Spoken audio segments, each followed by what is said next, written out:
একাকিত্বকে বরণ করে নেওয়া কিছু মানুষও শেষ নিঃশ্বাস পর্যন্ত একটাই মানুষকে মনে রাখে, যে মানুষটা যে মানুষটা একসময় ছিল তার পৃথিবী, তার প্রার্থনা, তার বেঁচে থাকার কারণ।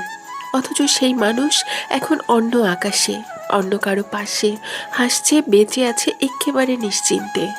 কতটা নির্মম এই পৃথিবী, কতটা নির্মম এই জীবন। একদিকে কেউ একাকিত্বের সাথে লড়ছে ভালোবাসার স্মৃতি নিয়ে, আর অন্যদিকে কেউ সে ভালোবাসার ভারটুকু ভুলে সুখে ঘুরে বেড়াচ্ছে। সবচেয়ে কষ্টের জায়গা হয়তো এখানেই।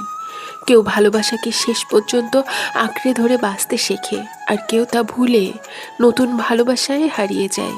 তবুও সেই একাকিত্বে থাকা মানুষটা মনে মনে একটিই প্রার্থনা করে, যে চলে গেছে সে যেন ভালো থাকে। যদিও সেই প্রার্থনায় নিজের ভালো থাকা আর বেঁচে থাকার কোনো স্বপ্ন থাকে না।